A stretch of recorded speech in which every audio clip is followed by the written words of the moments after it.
and burn. Hey everyone. So tonight I want to discuss the score for the fucking third Mad Max movie. And that is, of course, Beyond Thunderdome, starring Tina Turner and Mel Gibson. Now, first off, this was just sort of like a standard release that I picked up back when I was a kid, and I've had it ever since. This was released by Capitol Records. I don't know if this has ever been re-released or whatever, but I don't really care because Maurice Jarre did such a fantastic job creating such a beautiful sounding score. Like, for example, Bartertown. Once that gets going, it's really fun and it's really sort of uplifting. And despite the ugliness of Bartertown and the grime and the grit and the crime and just how disgusting it is overall, Bartertown is such a fun song. I mean, granted, Bartertown's like a 10-minute song. You have to give the first few minutes time to roll off before, the fun kicks in.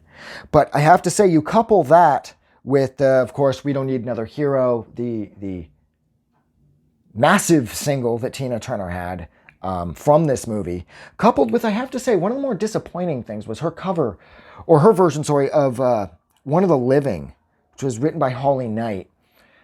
I felt that song, for me, was, in the end, after all these years, I find it stronger than We Don't Need Another Hero. And I love We Don't Need Another Hero. That song was on Much Music like every 20 minutes when I was a kid.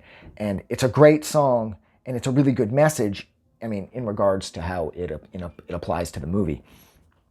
But I always felt that One of the Living, given how positive the message in One of the Living is in regards, again, to this film, I felt that song deserved a wider audience. But then as far as the score aspects are concerned, like what Maurice Jarre did with like Bartertown, the children coming home, he managed to pack, I lost my, like I forgot how to use my vocal cords. But he's managed to pack a lot of emotion into a movie that, at this point, a series of movies that are mostly known for their action and their violence and their cruelty. And I did find that whereas I'd say that Beyond Thunderdome is the most emotionally significant film in the entire Mad Max franchise, including Fury Road. I don't know what the hell they're going to do with Furiosa. That could totally trump everything, emotionally speaking. It's not out yet. I have no idea. But I do find that this one, it sort of hits the hardest. Like, it's like the first one, the world's fallen apart. The second one, that feels like the world has fallen apart a while ago, but it's still like, it's at that point where nobody feels hopeful and the road warrior is just vicious.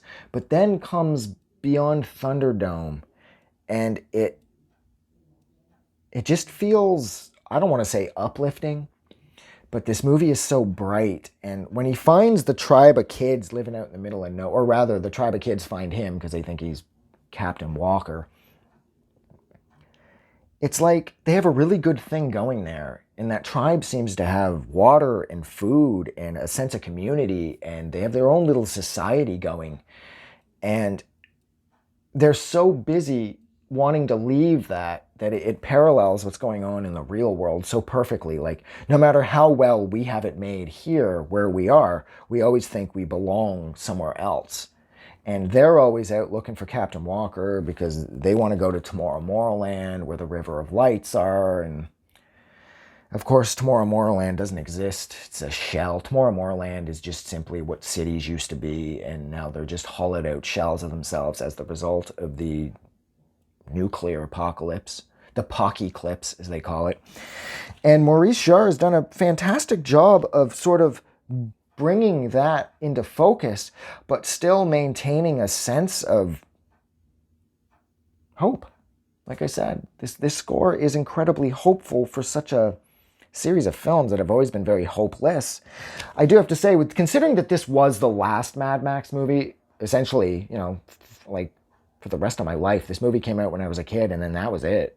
There hadn't been another Mad Max movie until Fury Road came out a bunch of years back. This felt like a really good way to end it. It felt like the movie, even though it ended identical to how The Road Warrior ended, it still felt like it was ending with, I don't know, leaving us feeling that maybe the future wasn't going to be as bleak as we knew it was going to be at the end of The Road Warrior, I suppose. But yeah, look, I am going to... Oh, yeah, that's right. This is a double gatefold. This is so rad. It opens up. That is so cool. And you don't usually see this with records that were just sort of like mass released back then. You know, I'm pretty sure I got this at like Wolco or some shit at the Morningside Mall in Scarborough. That place is fucking gone now. But yeah, so I think I will leave it there. This is so rad. My God, there's Master Blaster. Dude, this movie was so cool. Anyways, look, I'm going to go. So thank you so much for hanging out with me for, 6 minutes, while I attempted to say meaningful and insightful things about Maurice Jarre's score for Mad Max Beyond Thunderdome. Like always, if you like this review, don't forget to do something nice for somebody. Have a good night. I just wanted to say thank you for making it through the entire video. I really appreciate it.